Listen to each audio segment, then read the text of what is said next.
है उसके सुनने दो पहले, वो वीआईपी उसको। हाँ तो बता पहले, क्या नहीं मिला? टी शर्ट नहीं मिला? जहां तक मुझे देखा है तो पेन तो रखा है तूने। कोई बात। हाँ बेटा, कहाँ तक किया था बताओ? मॉड्यूल डिस्कशन किया था, कहाँ तक किया था? एक्सरसाइज 1।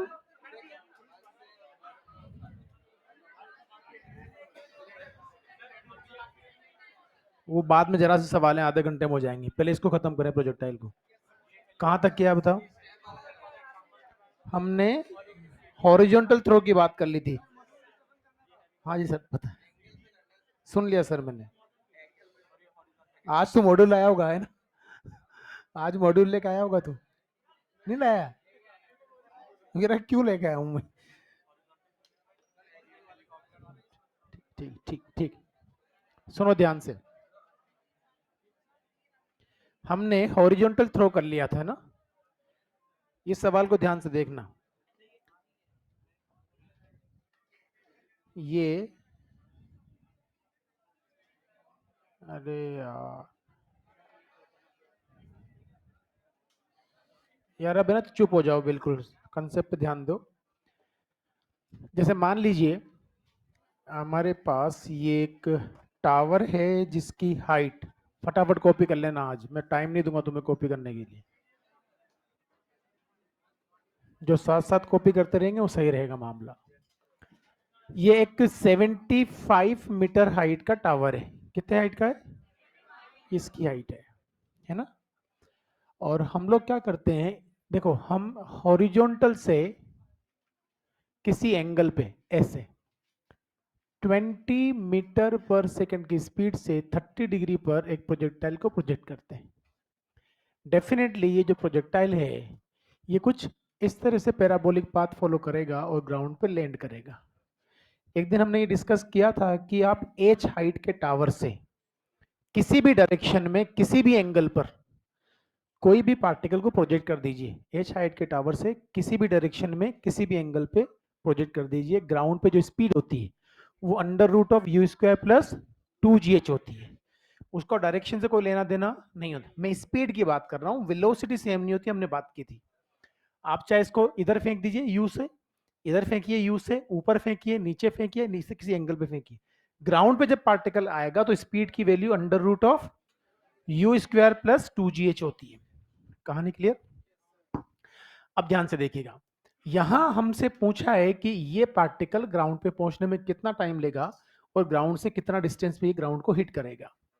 तो हम लोग करने क्या वाले हैं कि देखिए यहां पर वेलोसिटी का जो ये कंपोनेंट होगा, ये 20 cos 30 होगा ना, cos 30 √3/2 होता है, तो ये मिलेगा आपको 10√3 मीटर पर सेकेंड। कहानी क्लियर? और ये जो कंपोनेंट होगा, ये 20 साइन 30 होगा, साइन 30 1/2 होता है, तो ये मिलेगा आपको 10 मीटर पर सेकेंड। अब आपके अकॉर्डिंग क्या होना चाहिए साहब? देखिए 10 मीटर पर सेकंड से मैंने ऊपर फेंका तो 1 सेकंड में रुकेगा, और 1 सेकंड में 5 मीटर जाकर रुकेगा। इसका मतलब ये वाली जो हाइट होगी ये 5 मीटर होगी। कितनी होगी? 5 मीटर। तो बताइए ग्राउंड से मैक्सिमम हाइट कितनी? तो यहां से यहां जाने का टाइम और यहां से ग्राउंड पे आने का, तो total time of flight should be 5 second. अगर मैं इक्वेशन लगाता हूं तो वर्टिकल डायरेक्शन के अंदर मुझे सेकंड इक्वेशन ऑफ मोशन लगाना पड़ेगा, ठीक है?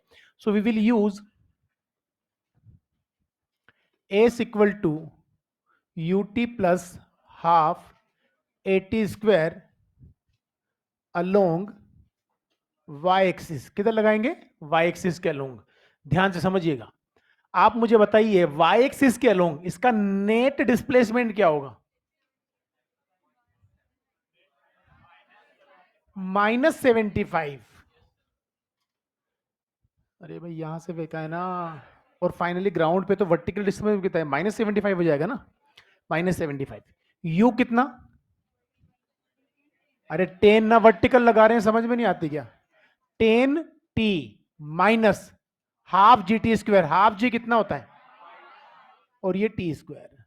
कहानी क्लियर? जरा समझिएगा ध्यान से, इसको उधर लेके जा रहा हूं तो -5t² -5t² plus 10t plus 75 equal to 0। ये कहानी होगी। बताइए ए की वैल्यू कितनी?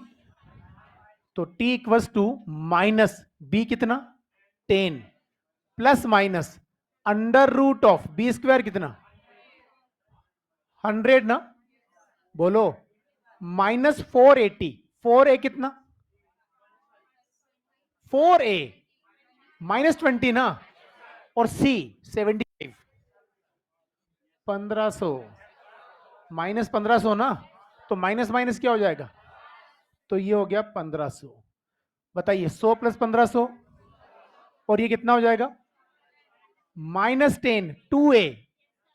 अरे यार इतने टाइम से यूज कर रहे हैं, अब तो समझ जाओ कम से कम 2a की वैल्यू क्या, a कितना है तो 2a कितना होगा? अब समझिएगा ध्यान से, ये कितना है टोटल 1600 का रूट माइनस प्लस माइनस, अरे यार -10 प्लस माइनस 40 डिवाइडेड बाय -10। अगर मैं नेगेटिव साइन कंसिडर करता हूं तो -10 -40 -50 अपॉन -10, तो T1 की वैल्यू आ गई 5 और T2 की वैल्यू आई है -3। प्लस साइन आप लोगे तो +40 -10 इज 30, 30 बाई -10 इज, ये संभव? So this is the right answer. नहीं समझ में आया? हमने क्या देखा, 10 से आपने ऊपर फेंका 1 सेकंड में रुकेगा, 5 मीटर हाइट पे जाकर रुकेगा, यहां से 75 ऊपर था, 5 और गया 80, 80 नीचे आने का टाइम 4 सेकंड, 1 सेकंड में ऊपर जाएगा, 4 सेकंड में टोटल टाइम 5 सेकंड। आप मुझे बताइए ये जो रेंज होगी ये वाली x, उसकी वैल्यू क्या है u x इंटू टी के बराबर होती है। तो ये 10√3 मल्टीप्लाइड बाई 5 ना, कितना मिलेगा 50√3 मीटर इफ द रेंज। नहीं समझ आया? अभी का बताइए, ये प्रोजेक्टाइल यहां से यहां आने में कितना टाइम लेगा? अरे यार यहां से यहां आने का टाइम 1 ना, यहां से यहां आने का, यहां से यहां आने का 3 सेकेंड। नहीं समझ में आया? तो यहां t इक्वल टू 5 सेकेंड पे आ जाएगा ना ये, तो 2 सेकेंड पे यहां था तो 3 सेकेंड और लिया ना यहां आने में। नहीं समझ आया? ठीक है, चलिए एक क्वेश्चन और करते हैं अपन, जब इसको अपन किसी एंगल पे नीचे फेंकेंगे, है ना। तो हम क्या करने वाले हैं, समझ में आ गई बात? ठीक है, आप चाहें वैसे सोल्व कर सकते हैं। आप किसी भी क्वेश्चन को अगर आप एग्जैक्टली आपकी सीरीज में लाइन नहीं भी करता, अप्रोक्सीमेशन से जी की सीरीज से सोल्व कर सकते हैं, आपको जरूरत नहीं पड़ेगी, बशर्ते आप उसके अच्छे से प्रैक्टिस करें। अदरवाइज आपके पास हैं तरीके, आप इससे सोल्व कीजिए पूरे। अच्छा, मैंने कुछ क्वेश्चंस अपलोड किए थे कल, उसमें 3 वैरायटी के सवाल हैं। कुछ क्वेश्चंस जिसमें सिर्फ क्वेश्चन से आंसर तक नहीं है, सेकेंड वैरायटी क्वेश्चन से आंसर भी दे रखे हैं, आपको खुद आंसर लेके आना है, और तीसरी वैरायटी क्वेश्चन से सॉल्यूशंस भी हैं। नहीं समझ में आई बात? ये काइनेमेटिक्स का अगर आप ये वाली शीट पूरी कर लेते हो जो मैंने आपको अपलोड की है, तो आपका कंप्लीट काइनेमेटिक्स का एडवांस वर्जन पूरा हो जाएगा। नहीं समझ में आई बात? इससे हायर लेवल के कोई सवाल आपसे ना जीवन में पूछे गए थे ना पूछे जाएंगे, चाहे आप बेसिक लेवल की बात करें या आप एसआरजी लेवल की बात करें, आप उस शीट को कंप्लीटली सोल्व कर लीजिए। ठीक है, आप देखेंगे मैक्सिमम क्वेश्चन कहीं ना कहीं से हम जो क्लास में पढ़े तो उससे मैच करते हुए मिलेंगे। ठीक है, हाँ, जो सोल्ड एग्जाम्पल्स हैं उनको आप पहले, क्योंकि वो एक बुकिश मेथड है, कुछ बच्चे टेलीग्राम पे वो भी जुड़े हुए हैं जो अपनी क्लास में नहीं बैठते, तो उनको थोड़ा मेथड आते हैं, तो उसके लिए तो पूरा मेथड डालना पड़ेगा सोल्यूशन का, राइट। हम लोग कैसे सोल्व करेंगे, जो हमने सीखा है क्लास में। नहीं समझ में आई बात? उसको रीड करने मत बैठ जाना, दिमाग खराब हो जाएगा। नहीं समझ में आई बात? वो तो 2-2 3-3 पेज पे सोल्यूशन है, क्योंकि एक एक सवाल के 6 से 8-8 पार्ट हैं उसमें। नहीं समझ में आई बात? तो प्रैक्टिस के पॉइंट ऑफ व्यू से आप अपना मॉड्यूल सोल्व करें, ईएलपी सोल्व करें, जो डीपीपी अपलोड करूंगा वो, प्लस हर चैप्टर के में से अपलोड करूंगा, इसको अच्छे से प्रैक्टिस कर लें, आपको इसके अलावा फिर इसमें किसी की जरूरत नहीं पड़ेगी। आगे बढ़े, अगला जो सवाल है उसमें हम लोग ध्यान से देखिए, ये क्वेश्चन है आपके पास, और इस बार फिर से मेरे जो टावर की हाइट है वो 75 ही है। कितनी है? ध्यान से समझिएगा, ये हाइट 75 मीटर है, कैपिटल एच। और हम क्या करते हैं इस बार, हॉरिजॉन्टल से 30 डिग्री नीचे, ये 30 डिग्री है, 20 मीटर पर सेकंड से फेंक देता हूं, तो ये ग्राउंड पे इस तरह का पाथ फॉलो करता हुआ लैंड करेगा। किस टाइम पर यहां आएगा मुझे ये बताना है, और कितना डिस्टेंस पे ये गिरेगा मुझे ये बताना है। तो इस बार आप क्या करेंगे, ध्यान से समझिएगा। हाँ, इस बार आप क्या करेंगे, ध्यान से समझिएगा। क्या 20 का ये कंपोनेंट 20 cos 30 बनेगा? It is √3/2 will gives what, 10√3 metre पर सेकंड ना। और ये क्या बनेगा, है ना, तो 20 sin 30 is 1/2, it will gives 10 metre पर सेकंड। अब जरा मुझे बताइए, यहां से वर्टिकल डायरेक्शन में अगर मैं सेकंड इक्वेशन लगाता हूं तो बताइए डिस्प्लेसमेंट क्या है, -70, इनिशियल वेलोसिटी -10, जीबी क्या है माइनस। और मैंने आपको बताया जब सारी चीजें माइनस हो तो प्लस बन जाती है। क्या बन जाती है?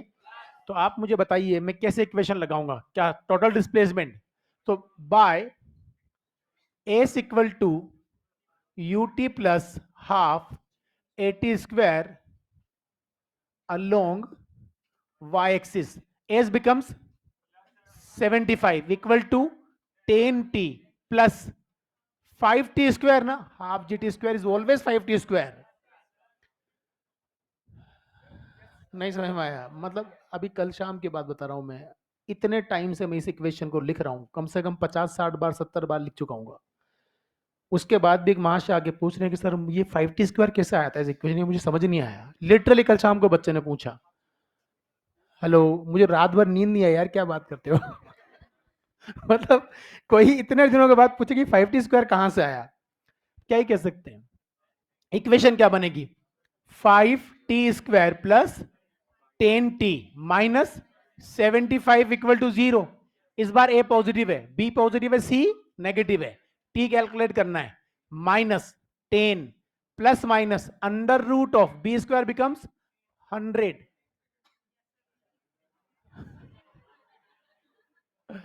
क्या ही कर सकते हैं। 4ac again -500। अरे इस बार ये माइनस हो गया ना, तो ये प्लस हो जाएगा। अरे माइनस माइनस प्लस हो जाएगा ना, ये 1500, 1600 का रूट क्या आएगा, इस बार ये पॉजिटिव आएगा ना 10, 2a।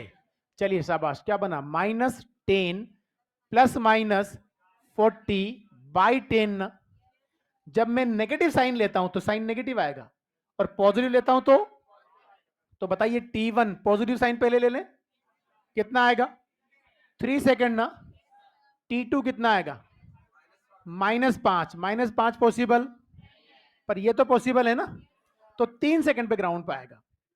अब आपने किया कुछ नहीं है, ध्यान से समझिए, ये x जो है ना, इसकी वैल्यू क्या आएगी, इसको मल्टीप्लाई कर देंगे ना 5 से, सॉरी 3 से, कितना आएगा, 30√मीटर। अब ध्यान से देखिएगा, ये जो सवाल है इसी का वो टुकड़ा है। आप देखिए, आपने यहां से 20 से फेंका था ना, तो यहां 20 से तो इधर आएगा, और जिस एंगल पे फेंका था वही एंगल ये होता है। हमने यहां टावर बना दिया।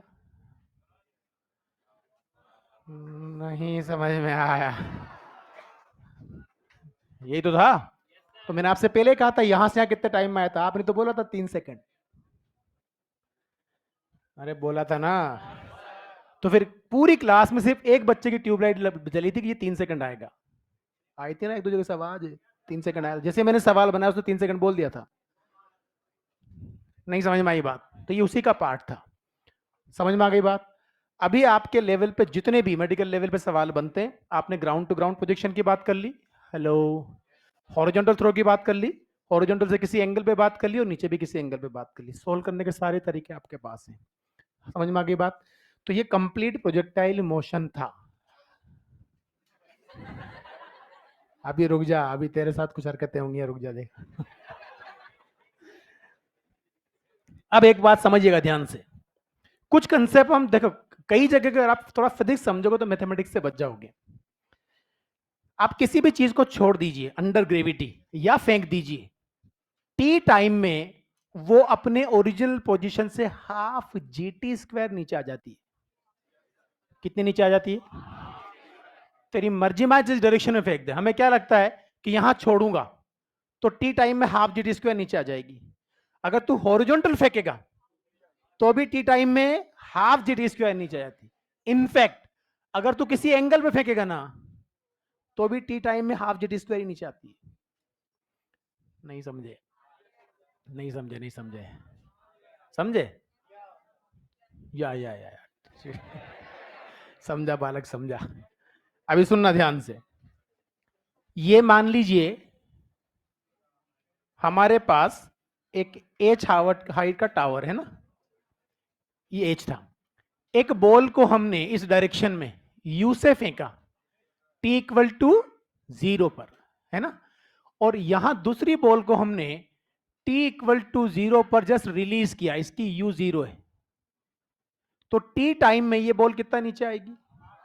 मान लीजिए T equal to T time पर यहां है ये बॉल, तो इसकी जो एच की वैल्यू होगी, ये एच होता है हाफ जी टी स्क्वायर। ये सारी दुनिया को पता है।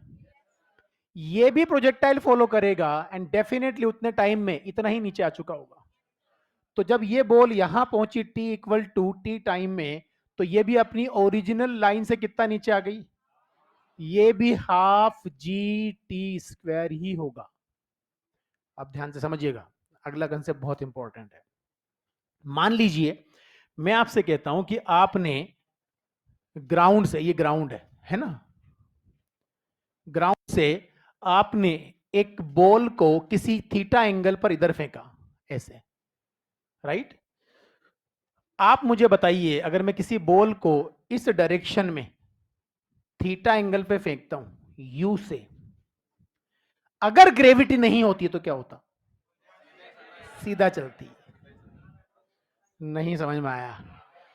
तो अगर मान लीजिए वो बॉल t इक्वल टू 0 पर यहां थी, तो t टाइम पर यहां होगी, t equal to t time पर होगी इफ g इक्वल टू 0। अरे यार, इसमें कौन सी कलाकारी थी? अब समझना ध्यान से। लेकिन अगर ग्रेविटी हुई तो ये बाल अपने पाथ से डेविएट करेगी और ऐसे आएगी। हेलो, अभी टी टाइम में पता है कितना नीचे आ चुकी होगी? एच की वैल्यू होगी हाफ जी टी स्क्वायर, बोल यहां होगी। नहीं समझ में आया? नहीं समझ में आया? टी टाइम में कितनी फॉल हो जाएगी? Half G T square. अब ध्यान से समझना, यहां तक कोई कंफ्यूजन हो तो बता देना। बोलो ना। मतलब तुम अपने आप को कंफ्यूज करने के रास्ते निकालते हो। देखो तो कंफ्यूजन है तो नहीं, पर मैं ढूंढता हूं कहीं मिल जाए तो। अरे कोई कंफ्यूजन हो तो बताओ ना। हाफ जी टी स्क्वायर नीचे आ जाएगी। अब ध्यान से समझिएगा, मान लीजिए कि ये ग्राउंड है, हेलो, और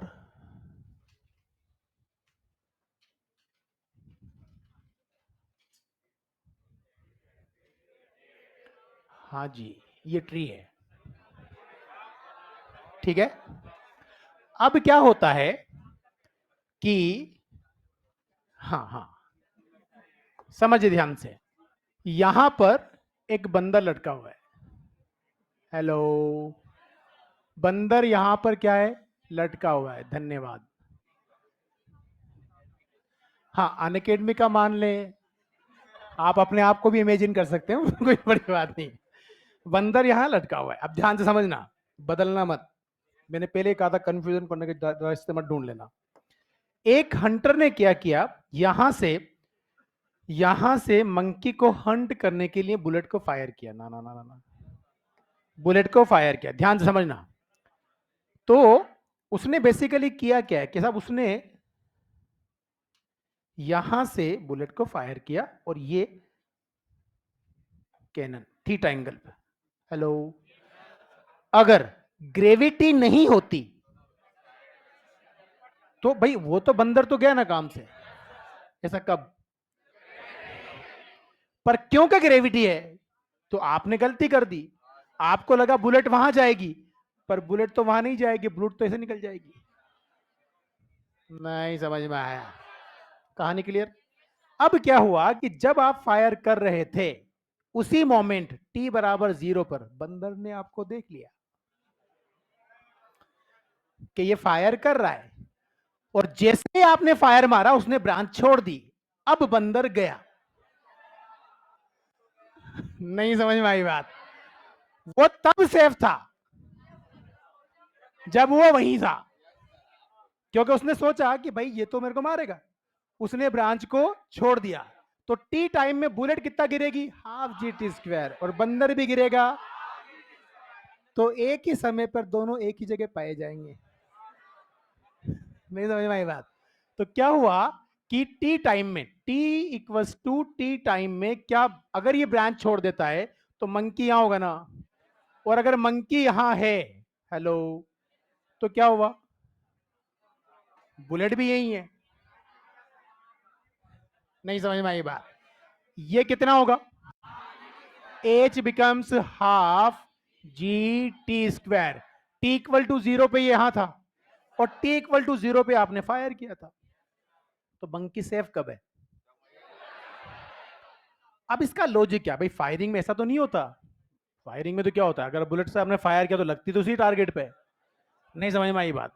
तो उसका लॉजिक ये है कि अगर आपने ध्यान से देखा हो तो जो बैरल होता है, ये बैरल ऐसे मान लीजिए ना, तो इस बैरल की ओपनिंग है, यहां एक ऐसे निशाना लगाने के लिए नोब लगी होती है। हेलो, अब होता क्या है कि अगर मान लीजिए आपकी आंख यहां है, हेलो, आपने यहां पर जो है यहां से निशाना एम किया इस लाइन के लोंग ऐसे। अगर ये नहीं होता तो आप निशाना ऐसे लगाते, हेलो, तो बुलेट अब ऐसे फायर करोगे तो गिरेगी ना ऐसे। अब वास्तव में इसकी हाइट को इस तरह से एडजस्ट किया जाता है कि बुलेट की स्पीड कितनी है उसके अकॉर्डिंग आप अगर इससे निशाना लगाएंगे तो आपने किसी हाइट पे निशाना लगाया बेसिकली। टारगेट यहां है, हेलो, पर आप निशाना इधर लगा रहे हो। अब अगर मान लीजिए टारगेट यहीं बना रहता है तो बुलेट टी टाइम में हाफ जी टी स्क्वायर गिरेगी। तो वो इस पाथ को जब फॉलो करेगी तो यहां से फॉलो करती हुई वो प्रोजेक्टाइल फॉलो करके अल्टीमेटली टारगेट पे पहुंचेगी। नहीं समझ में आया? हेलो, कुछ समझ में आया? इसका एक तरीका और है, अगर अभी कभी आपने ठीक से ऑब्जर्व किया होगा तो जो लोग भी फायरिंग करते हैं उनको अगर आप कभी नोटिस किया हो आप लोगों ने, तो जब वो फायर करते हैं तो दो तरह से फायरिंग होती है। एक होती है कि साहब किसी ने फायर किया तो हाथ स्टैंड बिल्कुल सीधा रखा उसने, नहीं समझ में आई बात? उस कंडीशन में हिट नहीं होता करते भी। हमेशा जब फायर करता है तो हाथ ऊपर जाता है, और वो प्रैक्टिस होती है कि आप कितना ऊपर लेके जाते हो, उसके अकॉर्डिंग ही वो राइट जगह हिट करता है। हर गेम के अपने रूल्स होते हैं ना, फायरिंग के भी अपने रूल्स हैं। तो मंकी के साथ क्या समस्या है कि मंकी में बुद्धि नहीं कि उसको प्रोजेक्टाइल नहीं आता। उसने तो ब्रांच छोड़ दी, और बुलेट का मंकी की जगह पे पाया जाना मंकी के लिए खतरा है। नहीं समझ में आई बात? तो अगर मंकी अपनी जगह पे मेंटेन रहता है तो बुलेट नीचे से निकल जाएगी, लेकिन अगर मंकी ने ब्रांच छोड़ दी तो जहां मंकी वहीं bullet, definitely bullet will hit the monkey. पहले आप डायग्राम बना लीजिए फिर बात करते हैं इसके बारे में।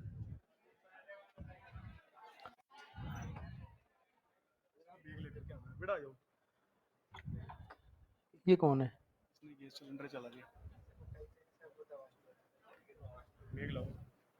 जाइए।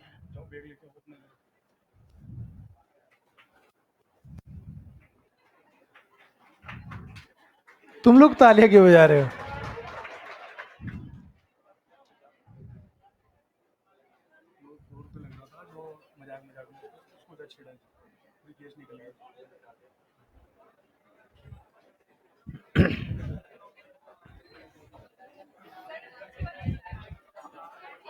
पीछे वाला, हाँ यस, पीछे वाला, पीछे, ये पीछे वाला, ये जरूरी है भैया। चल ही नहीं रहा है पेन, क्यों चलेगा पेन? इसको बना लीजिएगा।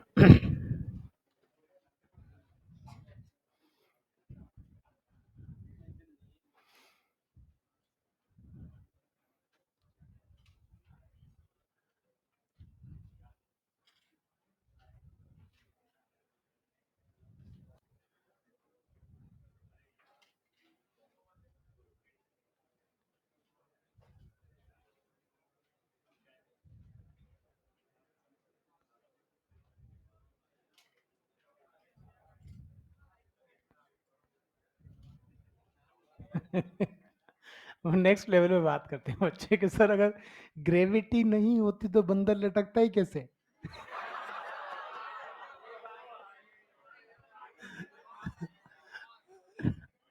सही बात है। नहीं, वो तो जहां होता वहीं होता है ना फिर।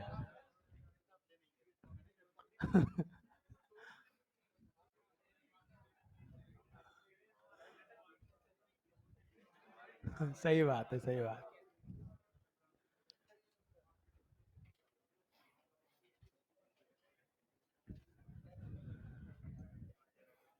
बढ़े।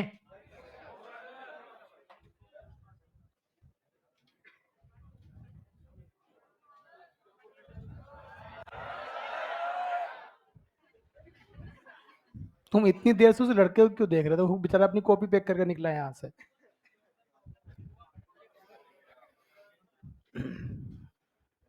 अच्छा, मैं एक बात बताऊं तुम्हें ना, कल फिर एक घटना घटित हुई। इतना समझाते हैं आप लोगों को, कम से कम मैं तो हर महीने में 3 बार ज्ञान देता हूं। पर भैया, यहाँ हम पढ़ने आए हैं, शांति से अपनी पढ़ाई करें, ठीक है? कोई ईगो बीच में लेके नहीं आए, किसी को जबरदस्ती ज्ञान ना दें, किसी को आपका ज्ञान नहीं चाहिए। नहीं समझ में आई बात? कोई अनजान है, दूसरे बेच का बच्चा है, आप जबरदस्ती क्यों ज्ञान दे रहे हो? किसी को नहीं होता बर्दाश्त। नहीं समझ में आई बात? और अगर आपने ज्ञान दे भी दिया और उसने रिएक्टर दिया मान लीजिए, तो एक सिंपल वर्ड बोले यार सॉरी भाई, और निकल लें, उसी में फायदा होता है। जबरदस्ती का ईगो बीच में नहीं लाएं। कल फिर कांड हो गया, बच्चे कॉफी पीने गए थे, आईआईटी वाले बच्चे थे, इधर वाले बच्चे भी थे, और उसने कॉफी मांगी, उसने कहा कितने की? बोले इतने की। उनके यार ये तो महंगी, नहीं लूंगा। तो उसने दूसरे ने ज्ञान दे दिया कि पाउच लेकर आया कर, दूध भी लेकर आया कर, खुद ही बना रहे। तो उसके साथी ने उस पर गुस्सा कर लिया। गुस्सा कर लिया तो फिर वो इज्जत कम हो गई उसकी। इज्जत कम हो गई तो वो उसके क्लास में चले गए उसको ढूंढने। अब वो पकड़े गए। या भाई यहाँ तो कैमरे लगे हुए ना चारों तरफ, और कंप्लीट जो सीसीटीवी कैमरा वाली टीम वो वॉच करती रहती क्या चल रहा है। तो वो पकड़े गए। अब वो अगर आप किसी के क्लासरूम, और बाद में कहते हैं सर हम तो उससे सॉरी बोलने गए थे क्लास। मतलब लेवल देखो आप।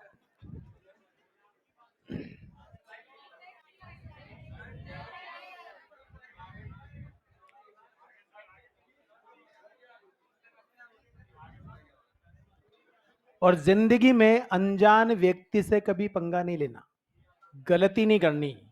ये एक्सपीरियंसेस है लाइफ के। भाई एक बात बताऊं, अगर एक जीवन कम पड़ जाता है अगर आप खुद के तजुर्बों से सीखोगे, इसलिए मुफ्त में ज्ञान ले लो। अनजान आदमी से गलती से पंगा, आपको नहीं पता कितना बड़ा वाला है वो। सच बता रहा हूं मैं। कभी नहीं। हम एक बार बताऊं, ये I was in 7th to 8th class. मेरे गांव पर 2 लोग थे बहुत गरीब, माइंस पे काम करते थे, पर वो उनकी बिल्ड बहुत अच्छी थी दोनों भाइयों की। वो गांव छोड़ के वहां माइनिंग बंद हो गई तो कोटा आ गए। कोटा का काम वाम किया उन्होंने। अब यहाँ भी नहीं चला तो जयपुर चले गए। अब जयपुर वो रिक्शा चलाने लग गए, और साइकिल रिक्शा नहीं होता वैसा। तो उसमें जो एक बंदा था, वो कोई बड़ी चौपड़ या छोटी चौपड़ का, ये बहुत पुरानी बात है, मतलब 90s के आसपास की बात है। उस जमाने में एक अलग एरा होता था कि हर इलाके का अपना एक डॉन होता था, दादा वादा ऐसे ना, ऐसा कुछ ऐसा कुछ। तो वो बेचारा डेली वो चलाता था रिक्शा और अपने घर जाता था, छोटे से रेंट में एक रूम में रहता था। तो वो क्या, घर पे सब्जी काटने का चाकू नहीं था। तो उसकी वाइफ बोलती है कि चाकू खरीद लाना। बोले ले आएंगे, और रोजाना काम करके भूल जाता है। एक दिन चाकू को लेकर झगड़ा हो गया घर पे। बोला ठीक है, आज तो मैं जाते पहले चाकू खरीदूंगा। उसने पहले चाकू खरीदा, दिन भर रिक्शा चलाया, चाकू सीट के नीचे रखा हुआ था। शाम को वो अजमेरी गेट से अपने रिक्शा पे किसी को बिठाया, उन्होंने कहा मुझे वहां छोड़ देना। ले गया वहां, उसको भी इधर रहने वाला था। वहां जाकर उन्होंने उतार दिया उसको, और वो जाने लगा भैया पैसे तो दे के जा। बोले तेरी हिम्मत क्या हुई हो गई मुझसे पैसे मांगने की? बोले हिम्मत की क्या बात है, तू मेरे रिक्शा में बैठ के आया, मैं पैसे मांग रहा हूँ, इतनी सी बात है। तो उसने जब ज्यादा जिद की पैसे मांगने, उसने थप्पड़ मार दिया।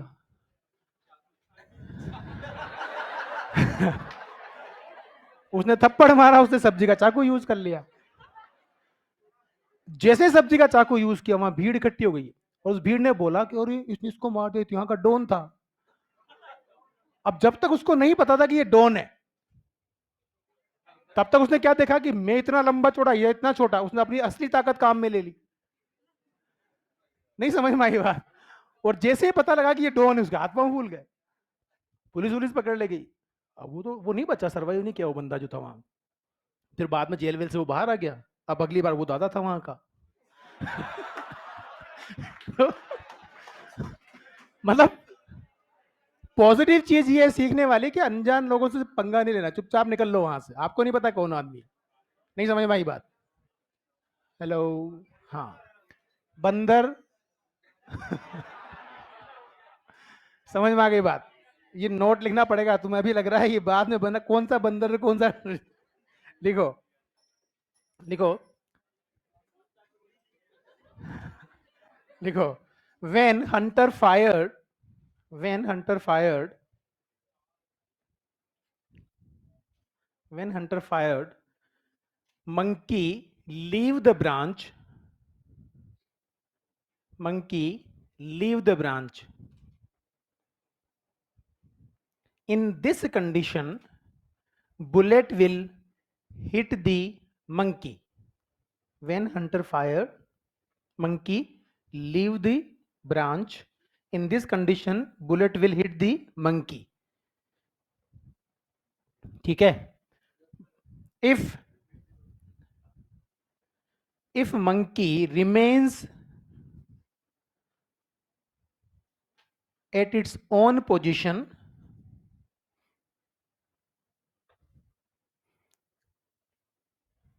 bullet will pass from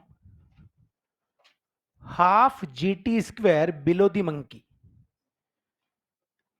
Bullet will pass from half gt square below the monkey.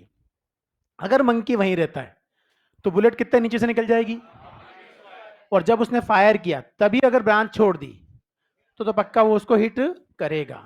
I hope यहां तक समझ में आ गया होगा। अब ध्यान से समझिएगा, अगली जो कहानी है वो ये है कि बड़ी आसान सी है, पहले बाद में हेडिंग डालेंगे हम लोग, पहले समझिएगा ध्यान से। मान लीजिए ये और ये, ठीक है, ये जो है ये ईस्ट है, ये नॉर्थ, ये वेस्ट और ये साउथ। हम जानते हैं इन जनरल नॉर्थ को अपन प्लस जे केप लेते हैं, ये प्लस आई केप होता है, ये माइनस आई केप, माइनस जे केप होता है, आपको आइडिया। अब ध्यान समझिएगा, अगर मान लीजिए इस डायरेक्शन में हवा चल रही है, क्या चल रही है, और हवा की जो स्पीड है मतलब v ऑफ एयर जो है वो 10 मीटर पर सेकंड है, ठीक है, और एक बंदा यहां खड़ा हुआ है, ये a है, वेलोसिटी ऑफ a इज 0, मतलब ये खड़ा हुआ है।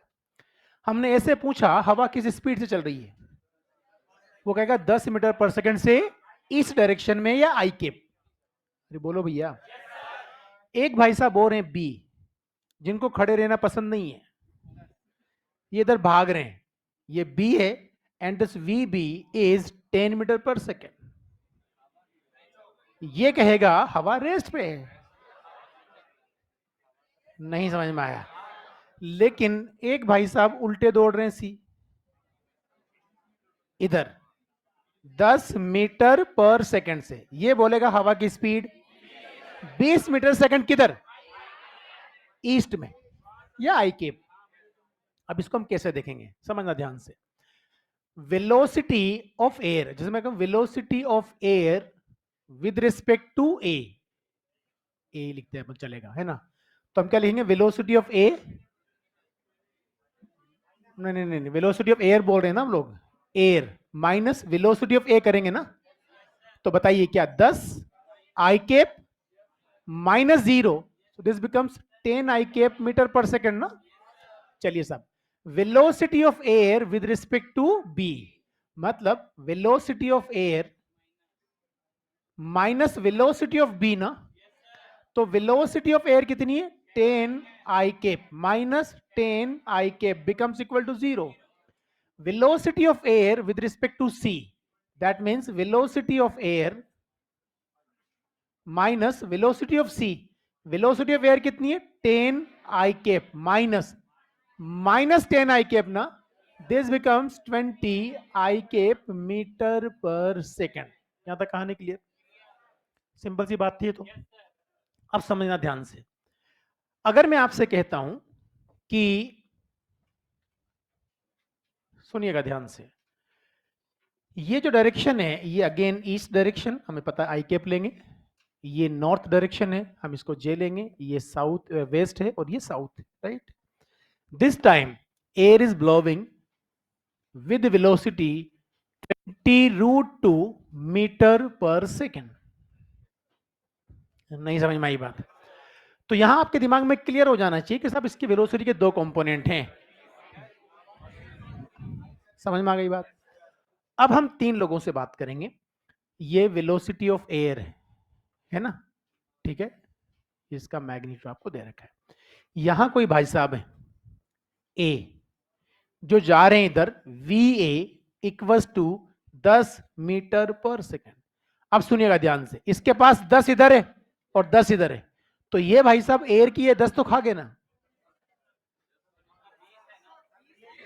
अरे ये 20 और 20 तो 20 तो खा गया ना ये। तो ये क्या बोलेगा? हवा नॉर्थ में चल रही है 20 से। नहीं समझ में आई बात? हवा के पास 20 इधर है और 20 इधर है, और ये भाई साहब 20 से इधर चल रहे हैं, तो इनको इधर वाली थोड़ा ऑब्जर्व होगी। ये तो सीधे सीधे बात करेगा, साहब मेरे पास तो नॉर्थ में दिख रही है मुझे हवा चलती हुई, कितनी स्पीड से। कहानी क्लियर? एक भाई साहब है बी, इनको हम बोलते हैं बी, और ये दौड़ रहे हैं इधर 20 मीटर पर सेकंड से। ये क्या बोलेगा? हवा 20 से। नहीं समझ में आई बात? पक्का? अब सुनिएगा ध्यान से, यहां पर एक भाई साहब और है सी, इधर दौड़ रहे हैं 40 मीटर पर सेकंड से। ये बोलेगा हवा नॉर्थ ऑफ वेस्ट में 20√2 से उड़ रही है।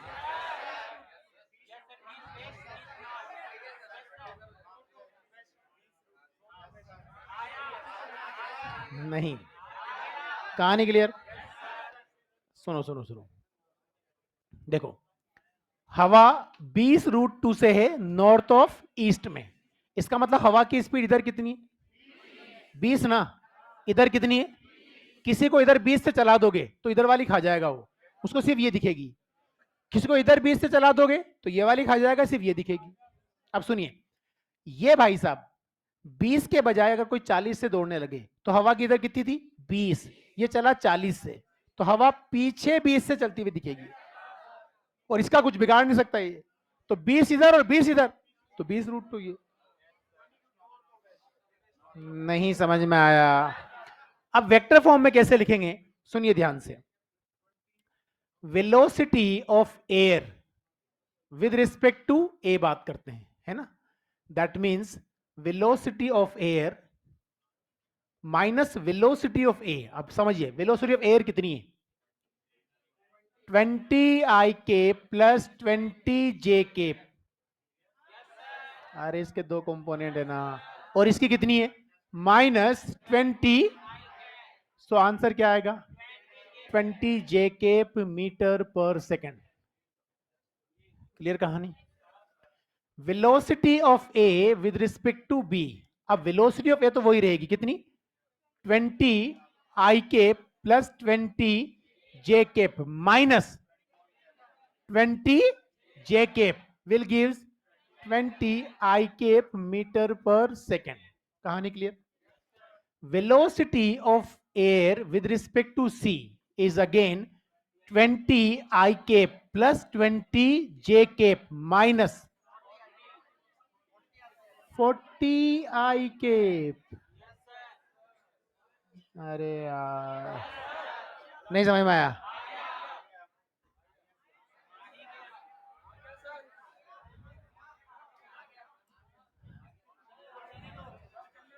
हाँ हाँ चलने दें। क्या आएगा बताइए? -20 i प्लस 20 j। इसका मतलब इसके रेस्पेक्ट में देखेंगे तो ये तो 20 है, बोलना, और ये भी 20 मीटर पर सेकंड है, तो ये क्या हो गया? 20√2 मीटर पर सेकंड। क्या ये नॉर्थ और ये वेस्ट है? हेडिंग डालो, relative motion in 2 dimension. Relative motion in 2 dimension.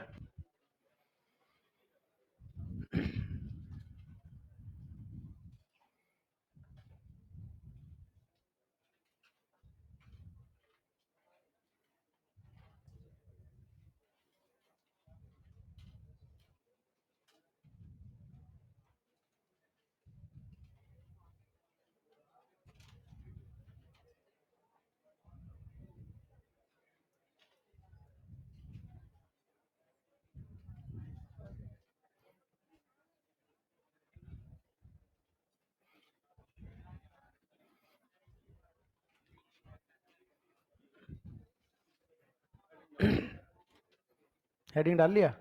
बहुत बढ़िया, इतना आज्ञाकारी बालक है। आपने कहा हेडिंग डाल लिया, मैंने हेडिंग डाल लिया। हाँ, अरे क्वेश्चन है ही नहीं, जो लिखाना क्या है?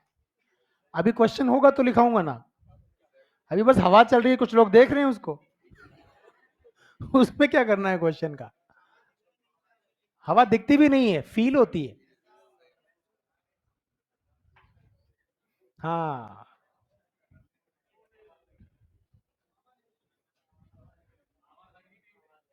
हम्म।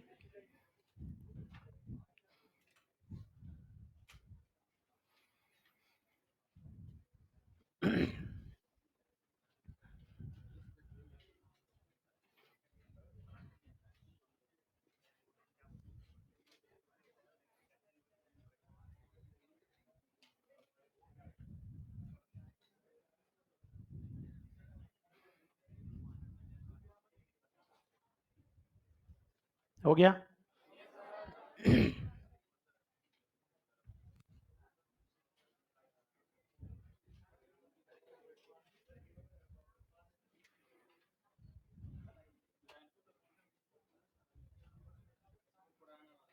हम्म।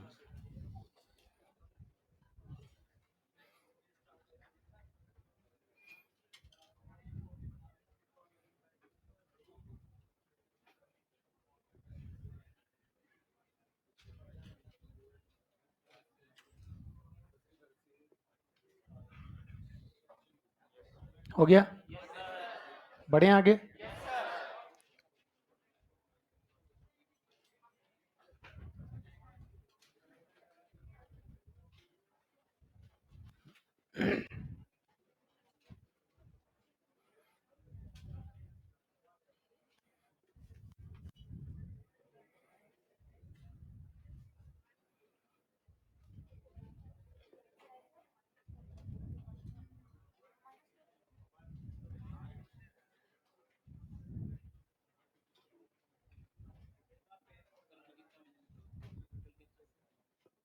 शाम को।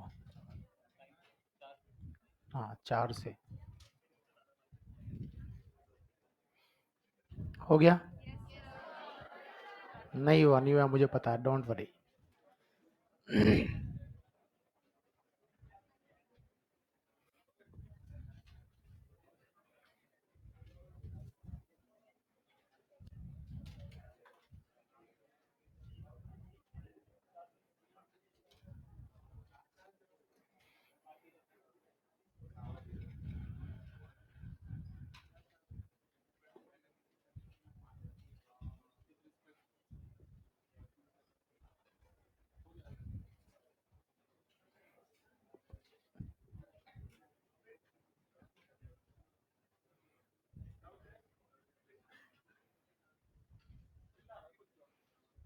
उसकी आवाज तो नहीं थी सुना, तो जरूर दे देगी।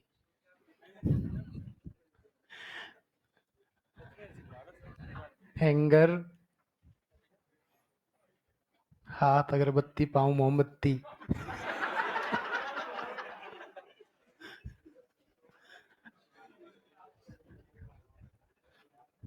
बढ़े आगे। देखो ध्यान से सुनना।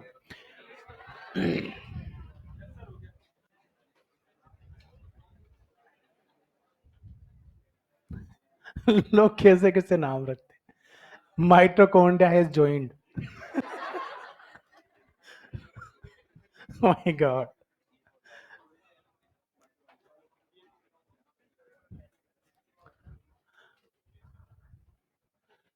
अरे बढ़े भाई। हाँ, अब सुनना ध्यान से। इस क्वेश्चन का आंसर आप अपने दिमाग में सोल्व करके दोगे, ठीक है। क्वेश्चन में एक बार डायरेक्शन बता देता हूँ, सिर्फ डायरेक्शन बना देता हूँ ताकि आपको इमेजिन करने में सही लगे।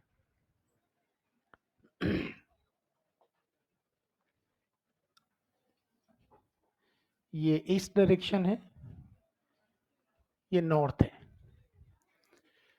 ठीक है। हेलो, धन्यवाद।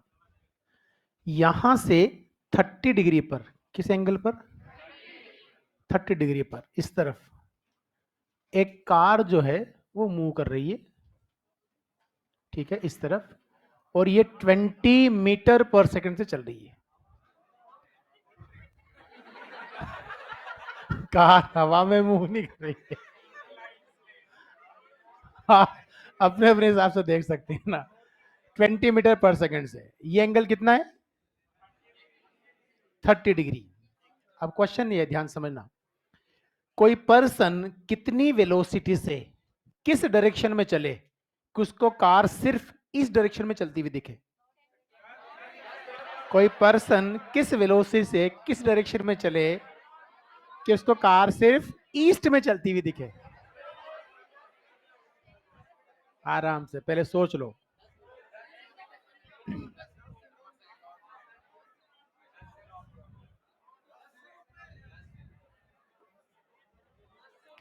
क्या कार की वेलोसिटी का ये कंपोनेंट 10√3 मीटर पर सेकंड होगा, और ये 10 मीटर पर सेकंड। हेलो, पक्का ना, बात को समझना। तो ये भाई साहब जो हैं, ये कोई भी आदमी अगर इधर चलने लगे किससे, 10 से, तो वो क्या बोलेगा कि कार 10√3 से सिर्फ ईस्ट में चल रही है। पहला सवाल। अगला सवाल ध्यान से सुनना, दोबारा नहीं बोलूंगा मैं, एक ही बार बोलूंगा, ठीक है।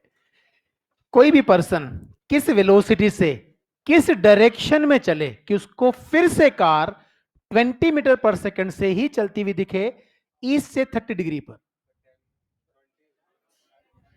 नहीं लगी ना हवा। मैं चाहता हूं कि अभी कोई अगर खड़ा हुआ है, कोई खड़ा हुआ है तो उसको कार किधर चलती हुई दिख रही है, ईस्ट से 30 डिग्री पे ना, 20 मीटर पर सेकंड से। अब मैं फिर से चाहता हूं कि कोई आदमी भागना शुरू करे किसी डायरेक्शन में ताकि उसको फिर से कार ईस्ट से 30 डिग्री पे 20 मीटर पर सेकंड से ही चलती हुई दिखे।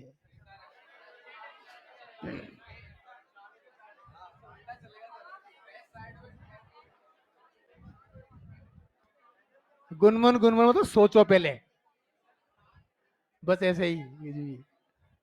सवाल समझ में नहीं आया, आ गया समझ में।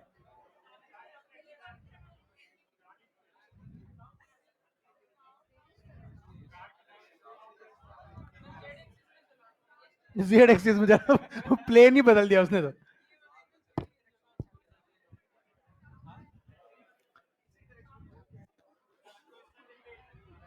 आपको पता है ये क्वेश्चन हम कर चुके हैं अभी थोड़ी देर पहले, बस मैंने उसकी ड्रेस बदली है।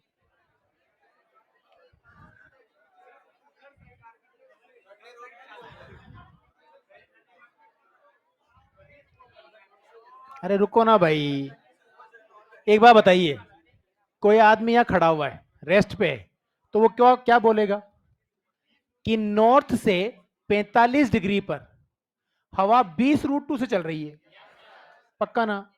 और जो आदमी यहां देखो 40 से इधर दौड़ने लगा, वो क्या बोल रहा है, नॉर्थ से वापस 20√2 से चल रही है। अरे यार, जो आदमी खड़ा हुआ था वो क्या बोल रहा है, 20√2 से नॉर्थ से 45 डिग्री हवा चल रही है। पर जो 40 मीटर पर सेकंड से ईस्ट की डायरेक्शन में दौड़ने लगा, वो भी तो यही बोल रहा है कि हवा नॉर्थ से 45 डिग्री पे 20 रूट। तो मैंने यही तो सवाल पूछा।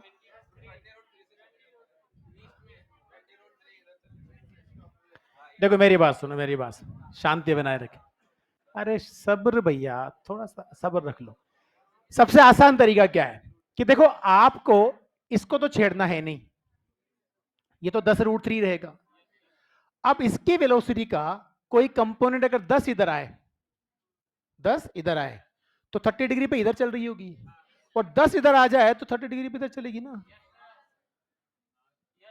और 10 इधर आने के लिए इन भाई साहब को 20 से ऊपर भागना पड़ेगा।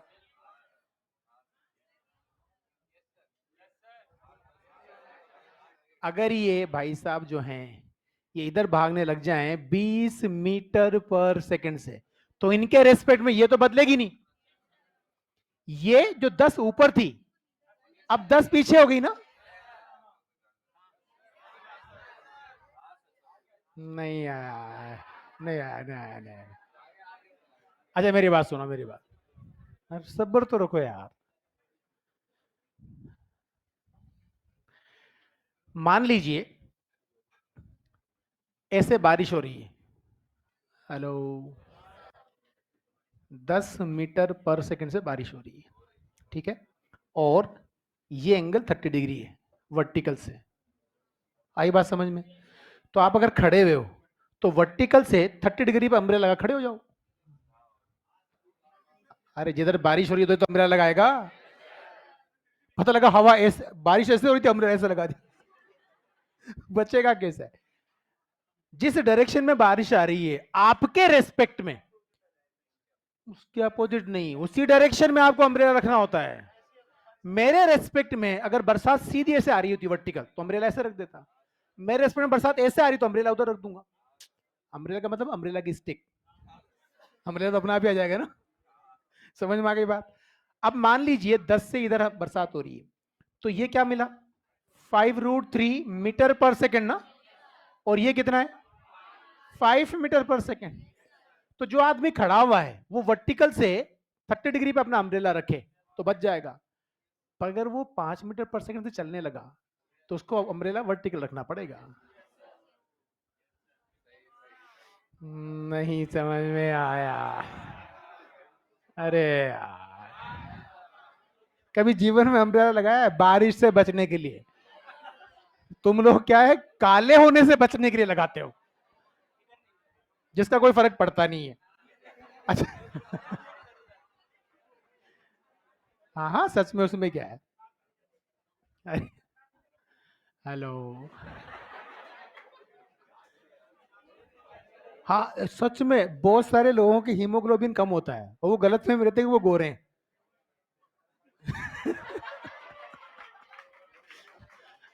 बहुत सारे कंसेप्ट जीवन के साथ साथ क्लियर होते रहते हैं। बाद में पता लगता है कि मेरे तो अब सांस फूलती है, चला नहीं जाता, तो हीमोग्लोबिन चेक करवाओ, पता लगा 6.7। और जैसे फिर हीमोग्लोबिन बढ़ा, ओरिजिनल कलर में आ गए।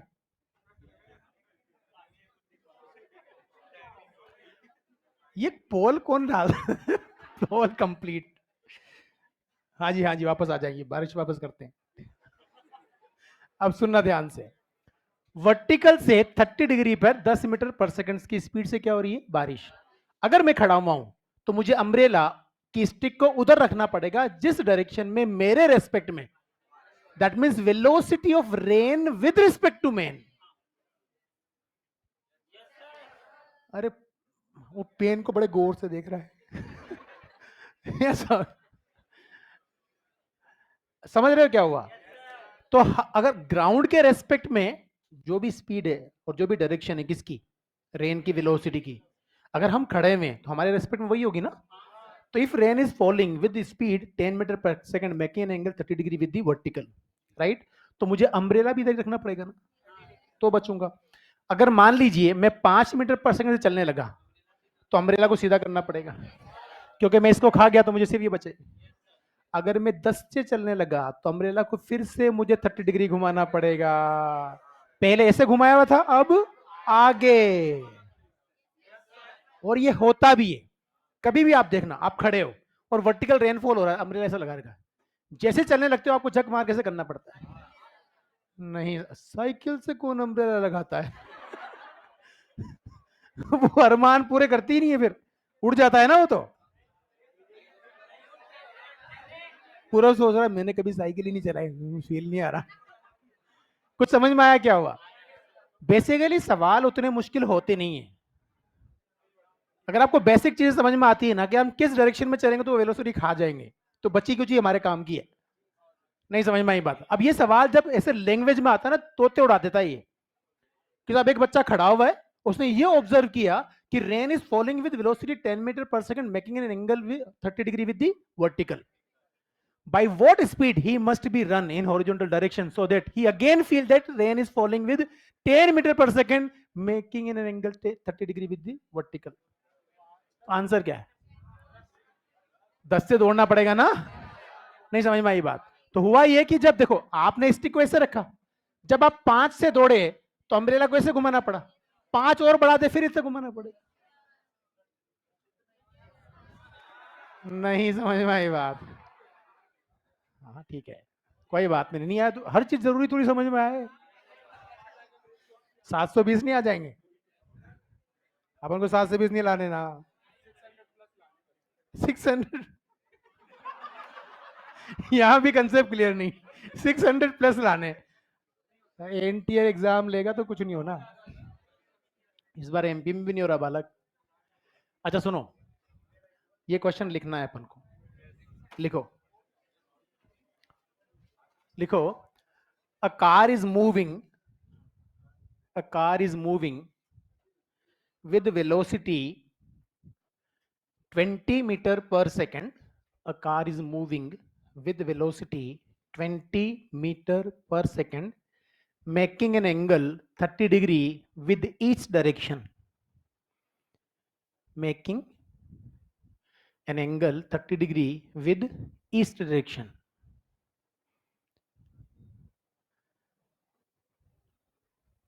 What should be velocity of, what should be velocity of cyclist? Cyclist, what should be velocity of cyclist so that he observe that car is moving 20 metre, क्या है 20 मीटर पर second, 20 root two, क्या लिखा था मैंने, क्या speed हो, 20 metre पर second so that he observe car is moving 20 meter with 20 meter per second making an angle 30 degree with east.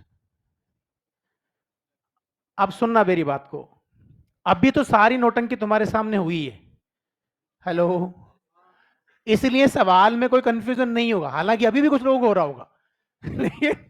लेकिन असल में क्या है, जब सवाल ऐसा सामने आता है ना तो दिमाग खराब कैसे होता है, जब वो पहले से ही चल रही है 30 डिग्री पे 20 मीटर पर सेकंड से, तो फिर क्यों? एक फिलोसफर था, फिलोसफर, तो वो आर्मी में भर्ती होने चला गया। अब आर्मी वालों ने क्या करा कि ऐसे पहले रनिंग होती है ग्राउंड की, कि आपको 6 राउंड करने हैं इसको और यहां पहुंचना है, जो पहले आ जाएंगे पहले 10 लोगों को हम सेलेक्ट कर लेंगे। तो सब लोग दौड़ना शुरू कर दिए, वो दौड़ा ही नहीं, वहीं खड़ा रहा, हिला ही नहीं वो वहां से। बोले तू क्यों नहीं दौड़ रहा? बोले जब यही आना है। जब जब दौड़ के यही आना है तो मेरा दिमाग खराब है, जब मैं दौड़ूं।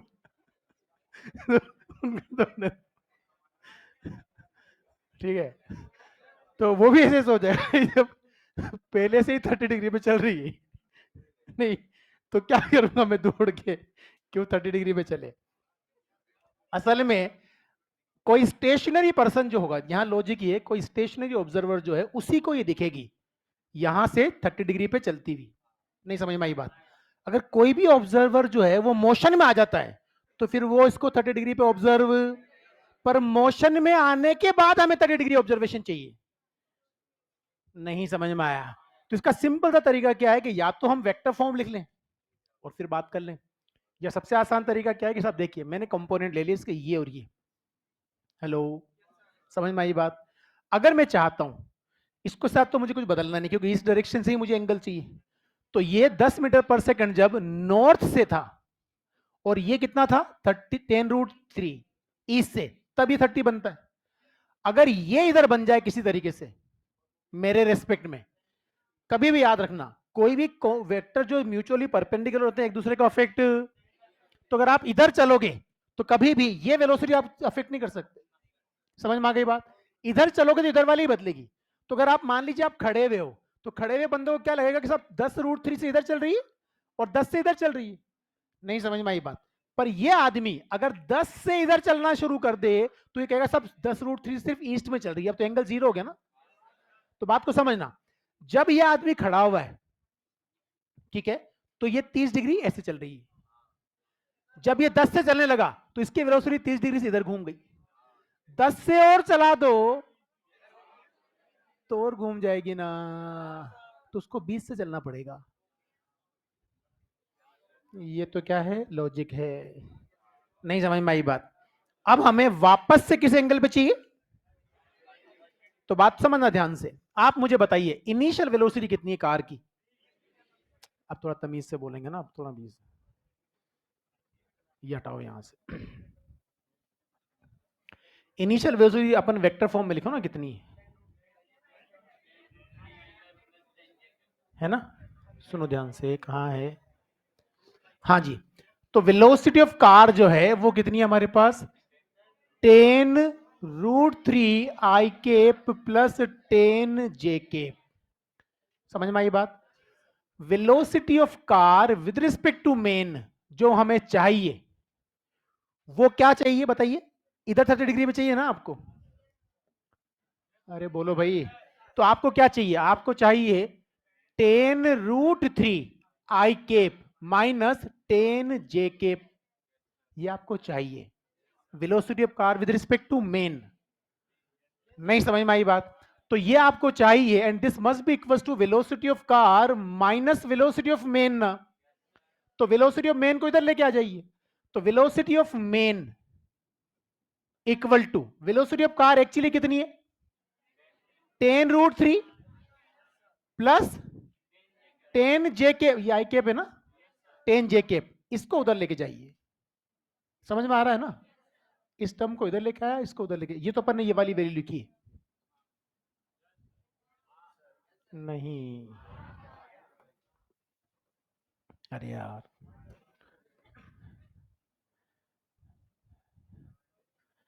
बेसिकली हमने किया क्या है ध्यान से देखना। Velocity of car with respect to man equals to velocity of car minus velocity of man है। हमें वेलोसिटी ऑफ मेन चाहिए तो velocity of man equal to velocity of car minus velocity of car with respect to man ना। Velocity of car कितनी है 10√3 I cap plus 10 j cap ना। नहीं समझ में आई बात। माइनस क्या चाहिए मुझे, तो 10√3 I cap minus 10 j cap चाहिए ना। आप मुझे बताइए क्या ये प्लस है, क्या ये माइनस है, बोलो ना भैया। प्लस माइनस कैंसिल, क्या ये प्लस है, ये नहीं समझ में आई बात। तो क्या मिलेगा 20 j केप मीटर पर सेकेंड। नहीं समझ में आया। So speed of the man must be 20 j cap metre पर सेकेंड। आई होप यहां तक समझ में आ गया होगा। ठीक है। अब मुझे एक बात बताइए, तुम में से कितने लोगों को स्विमिंग आती है। बस गर्ल्स में 1 2 3 4 5,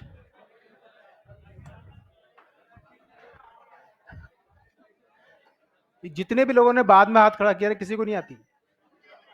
इतनी देर में याद आता है क्या कि मुझे स्विमिंग आती नहीं आती।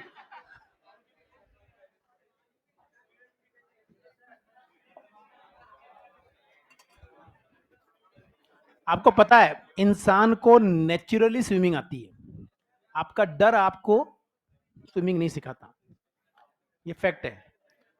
आप देखो, गाय का बच्चा, बकरी का बच्चा, जितने भी एनिमल्स हैं वो सब पैदा होते ही पानी में डाल दो तैरेगा वो। और ये नेचर जो है वो ह्यूमन के पास भी होती है, पर प्रॉब्लम क्या है, इंसान के अंदर इमोशन होते हैं डर का, कि मुझे तैरना नहीं सिखाया तो मैं पक्का डूबूंगा। और इसका बेस्ट एग्जाम्पल मैं हूं, सच में आप बिलीव नहीं करोगे। आई वॉज इन 3rd और 4th क्लास। हम खेत से आ रहे थे, तो खेत में हम बारिश के दिनों में वो घास होती है, हरी घास। तो मेरी मम्मी थी और मैं थी, और हम जब खेत से घर आते थे तो रास्ते में एक छोटी नदी पड़ती थी, और वो नदी सेंचुरी एरिया से आती थी। तो क्या होता था, सेंचुरी में अगर बहुत तेज बारिश हो गई तो सारा पानी नदी में आता था और वो रास्ता ब्लॉक कर देती थी। फिर वो 4-5 घंटे उधर रहो आप, फिर कम पानी होगा तो आप निकल के आओगे। वहां मैंगोज के बहुत सारे ट्रीज थे, तो हम आए वहां से, तो मैं उधर बैठा, मैं आराम से रुकेंगे, 3-4 घंटे वेट करेंगे। तो मेरी मम्मी ने कहा तुझे तैरना आता नहीं आता? मैंने कहा नहीं आता। तो वो पानी में कूदी, उस तरफ से तैर के चली गई, फिर वापस तैर के इधर आ गई। फिर उन्होंने बताया कि मुझे तैरना आता है। ठीक है। और दूसरी बार बोले तू भी तैरना तैर लेगा, उसमें क्या दिक्कत है।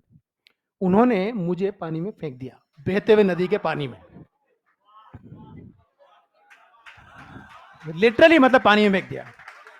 और मैंने क्या देखा कि मैं पानी में डूब रहा हूं, और डूबने के बाद थोड़ी देर में पानी वानी मुंह में गया, हाथ वाथ मारे, और सीधा एक दीवार के पास में हाथ टकराया मेरा। तो उन्होंने बहुत कैलकुलेशन की दिमाग में कि जो पानी तेज, बहाव भी बहुत तेज था, तो ऐसे ना बहुत तेज बहाव है, और यहां पर वो टर्न ले रही 90 डिग्री पे, यहां आम के पेड़ थे तो उनकी रूट्स निकली हुई थी। तो उन्होंने मुझे इधर फेंका पानी में, बोले कूद। तो मैंने 10-20 हाथ मारे, तब तक मैं बहता बहता वहां टकराया सीधा। ठीक है। तो मैंने उसको पकड़ा, अब निकल के वापस बाहर आ गया। बोला भाई ये प्रोसेस करता रहे आधे घंटे तक, जब तक पानी कम नहीं हो जाए। उन्होंने कुछ नहीं, वो बैठी बैठी देखती नहीं, जब तक कि मैं कंप्लीट उसको पार करना नहीं सीख गया। एक बार में स्विमिंग आ गई। और सेम एक्सपेरिमेंट मैंने मेरे बेटे के साथ कर दिया। अब बहती हुई नदी तो मिलेगी नहीं, मेरे वहां जस्ट पीछे स्विमिंग पूल, तो बेटों बच्चों को ले गया मैं स्विमिंग सिखाने के लिए।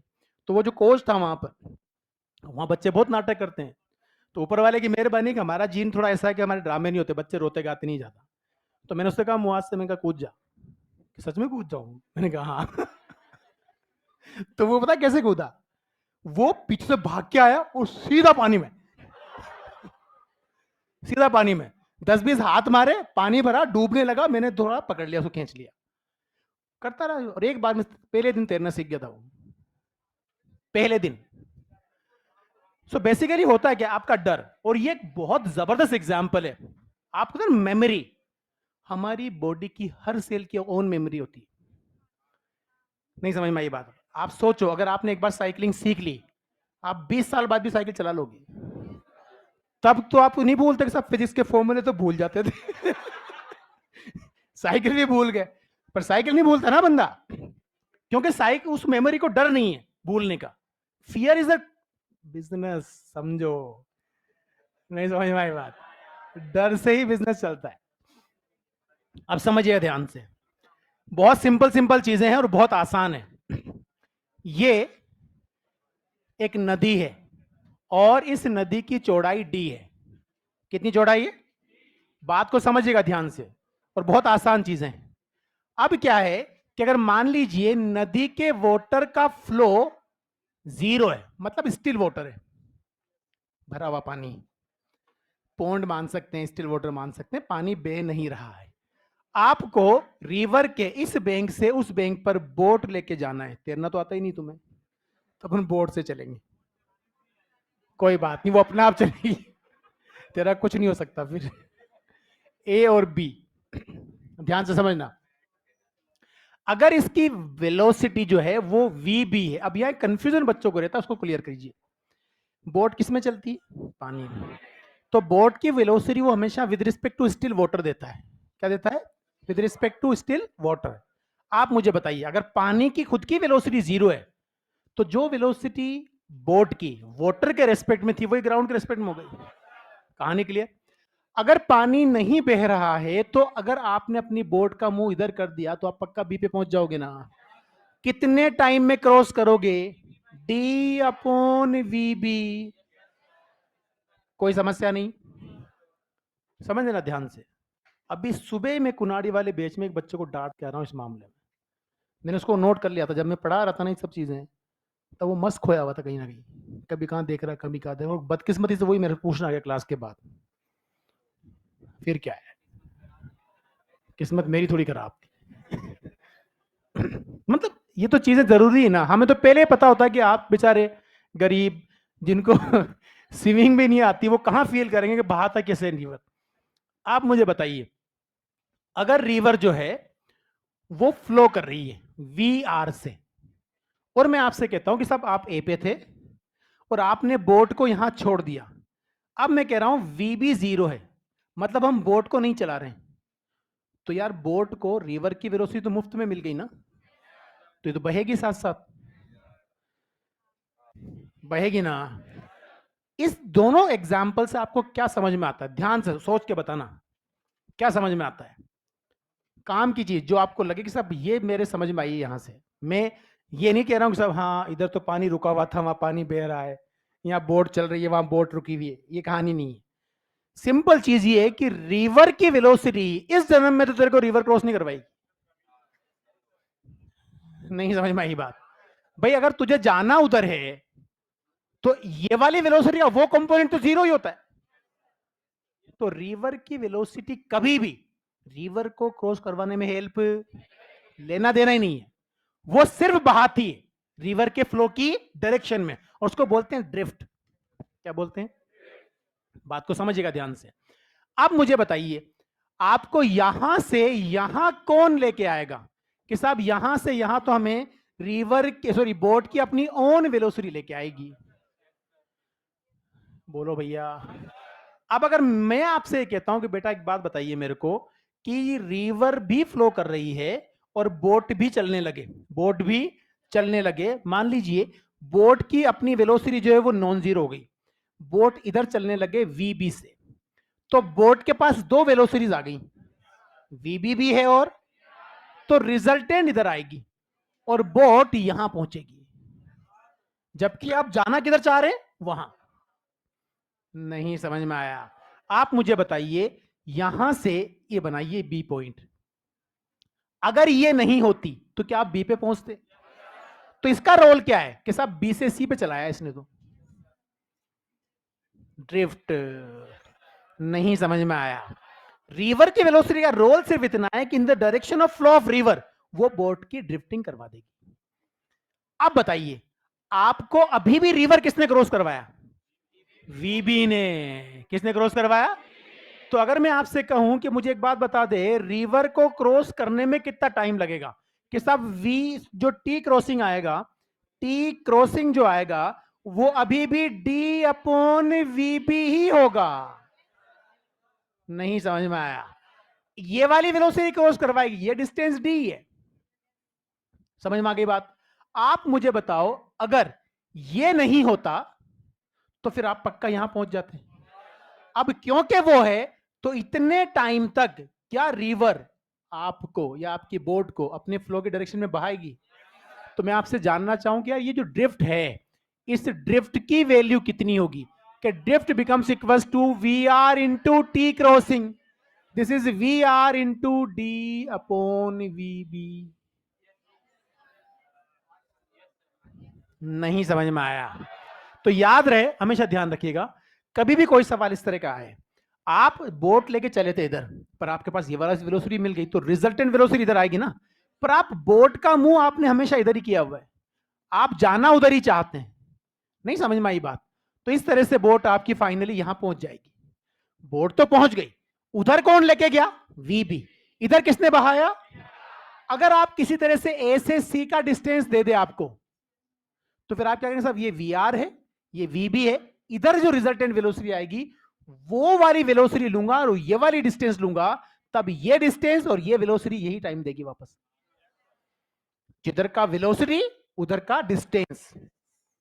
तो बताइए क्या आसान है, डी अपॉन वीबी से सोल्व करना आसान है, या पहले रिजल्टेंट भी निकालूं, ये भी निकालूं और फिर टाइम निकालूं।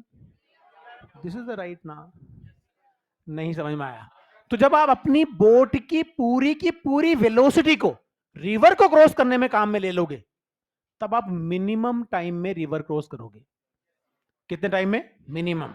तो this is a case of crossing the river minimum with minimum time.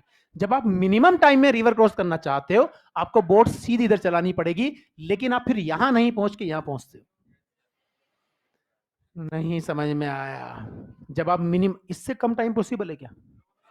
ये तेरे हाथ में है नहीं, रिवर की विड्थ बदल देगा? डी तो फिक्स है ना, तो तेरे हाथ में वी तो था, तो तेने पूरा का पूरा वी काम में ले लिया, तो टाइम मिनिमाइज हो गया ना। अब जरा मुझे बताइए, मैं अगर बी पे पहुंचना चाहूं तो मुझे कुछ ऐसा करना पड़ेगा कि इस डायरेक्शन में मेरी वेलोसिटी जीरो हो जाए। उसका तरीका ये कि अपनी बोट को इधर चलाऊं ताकि एक कंपोनेंट इधर आए, एक इधर आए, इधर वाला कंपोनेंट उसके बराबर हो गया तो ये खत्म हो गया, सीधा वहां पहुंच जाऊंगा। And this is the case of crossing the river with minimum distance. नहीं समझ में आया? Crossing the river with minimum distance, नहीं समझ में आई बात? तो ये तो बहुत बेसिक चीज थी कि आपको सिर्फ इतना बताना था कि यार रिवर को क्रॉस करवाने में आपकी खुद की वेलोसिटी हेल्प करती है। पहला केस है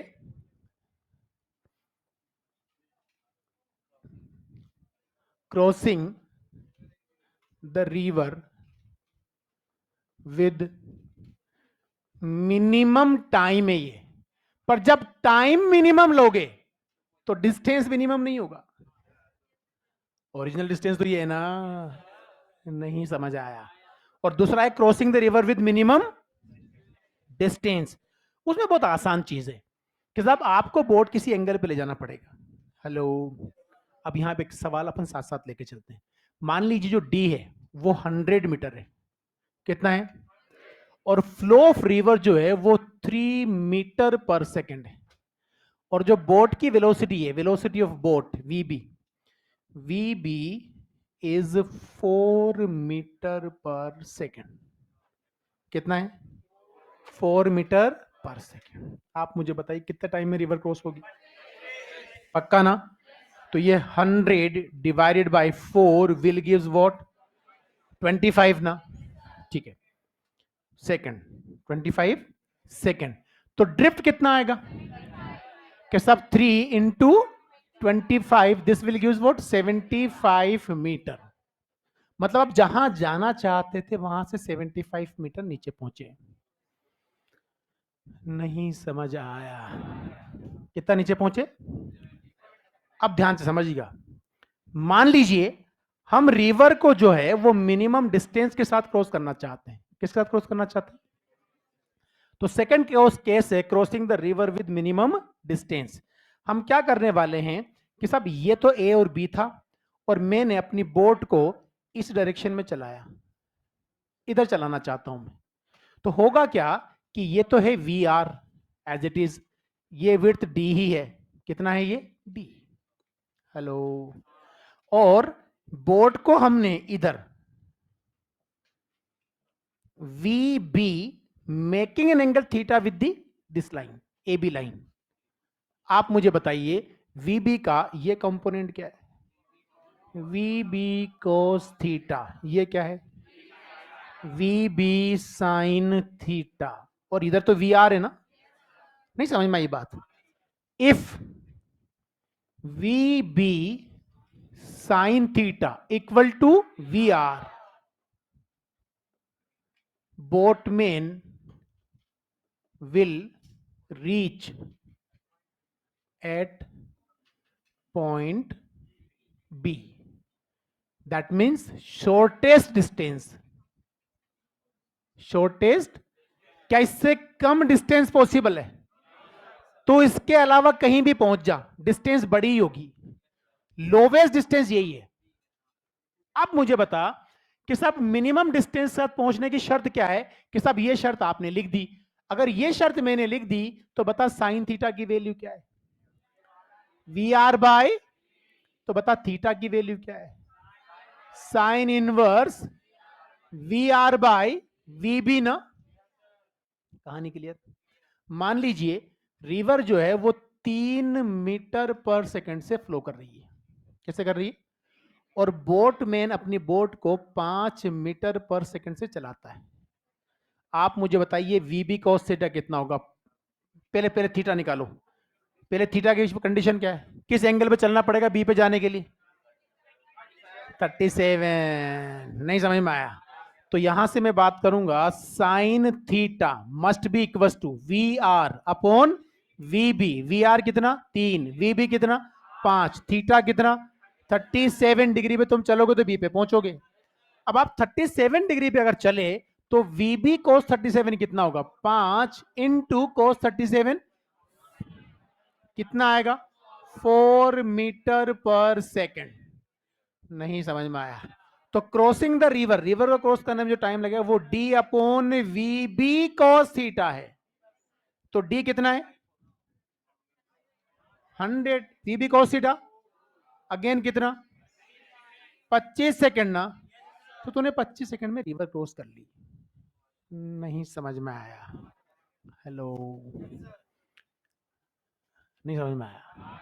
ठीक है, अगर V B sine theta V R से बड़ा हुआ तो ये भाई साहब यहां के बजाय यहां कहीं जाएंगे, ये बड़ा हुआ तो यहां कहीं जाएंगे, एग्जैक्टली बराबर हुआ तो यहां जाएगा।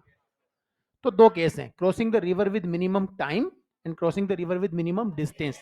अच्छा मुझे बताइए, आपकी बोट की मैक्सिमम स्पीड फिक्स है वीबी, डीबी फिक्स्ड है। अगर आप चाहते हो इस टाइम को मिनिमाइज करना तो आपको इस टर्म को मैक्सिमम करना पड़ेगा, और ये मैक्सिमम करने के लिए cos थीटा को 1 करना पड़ेगा।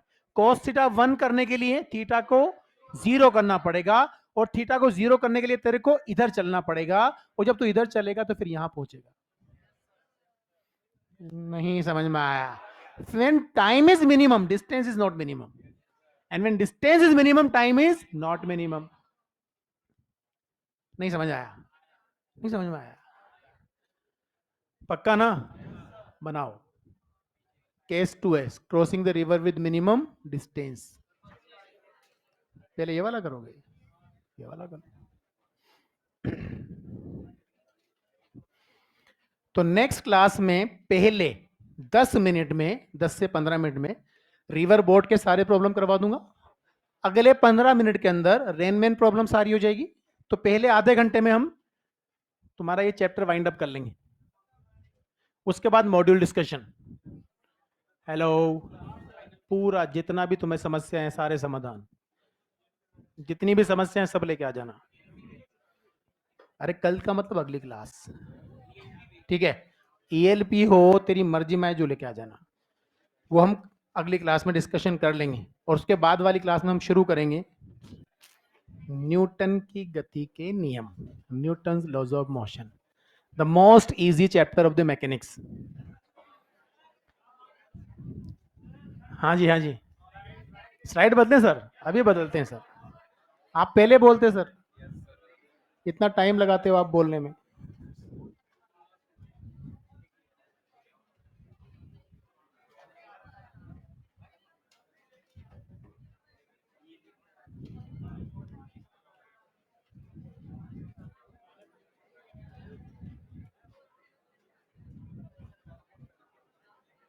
Crossing the river with minimum distance.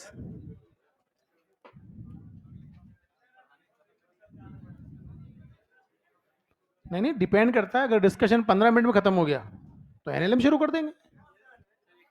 हाँ, दो शर्तें हैं, अगर आबादी ये सोच के नहीं आएगी आज तो डिस्कशन होगा, तो फिर डिस्कशन उसके बाद वाली क्लास में होगा, अगली क्लास में फिर एनएलएम शुरू होगा। हाँ, क्योंकि मेरी नज़र में डिस्कशन क्लास सबसे इंपॉर्टेंट होती है। और जो जो लोग नहीं सवाल वो सोल्व करते हैं, फिर उसके बाद सोचते हैं आप क्या ही करेंगे जा करके, ना हमने घर पे पढ़ा ना हम सवाल सोल्व करेंगे, तो फिर उनके लिए अपन एनएलएम शुरू कर देंगे। उनका नुकसान नहीं होना चाहिए ना, समझो आप।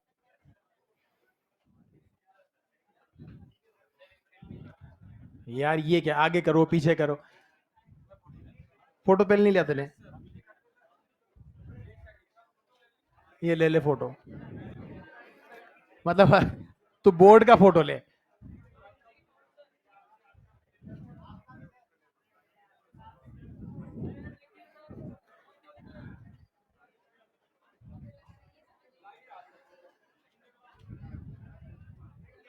यार रिकॉर्डिंग क्यों नहीं आ रही है? तू तो लाइव, जो लोग लाइव पढ़ रहे हैं वो भी कह रहे हैं रिकॉर्डिंग नहीं आ रही है? अच्छा पीडीएफ, मैंने बोल दिया है, आगे देखो क्या होता है। चलो ठीक है, नेक्स्ट क्लास में कंटिन्यू करेंगे। Thank you so much. आप अपने डाउट्स वगैरह पूछने के लिए कल शाम को आ जाना 4 बजे ना।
वही पढ़ा रहे हैं।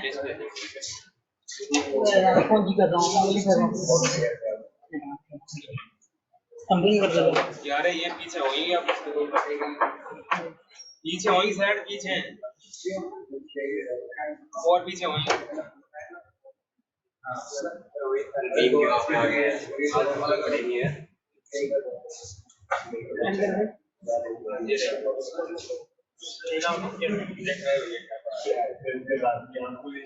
काफी कर दो ना आगे थोड़ा दिखा दो। फोटो खेला फोटो खींच के क्या करना हमारा कलर का सामने बस देख रहा था कि सर अपन आगे आगे पीछे हैं बस। हाँ आगे पीछे सेम है नहीं अरे आज पढ़ा देंगे ना अपने ये ऊपर जाने वाला अरे पेड़ गिरेगा आप गिरेगा मॉडल कर ले मॉडल की कंसेप्ट थैंक यू भैया दिखाने के लिए क्लास भाई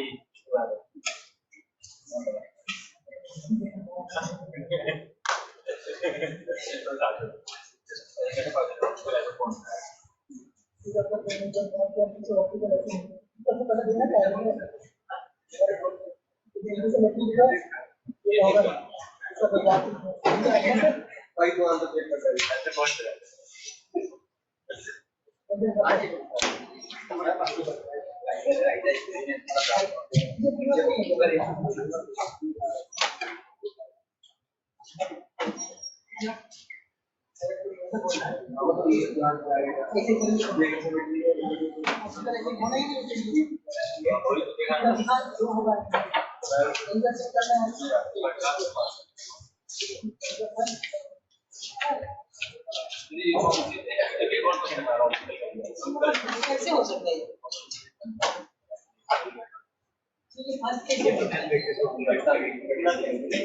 लगेगी नहीं लगेगी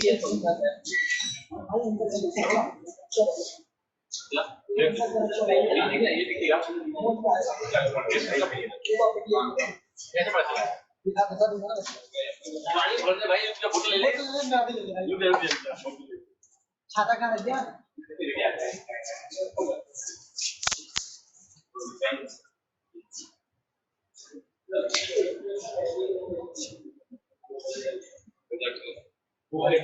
स्टॉपिंग डिस्टेंस आज पढ़ेंगे स्टॉपिंग ये तो वो है नहीं वो हाइट से एक्सपोजर करते हैं ये वाला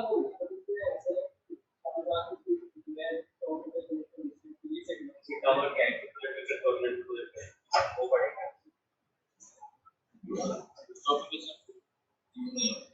यस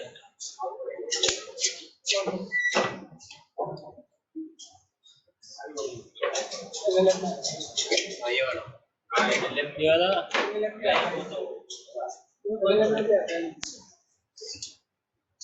मोमेंटम वाला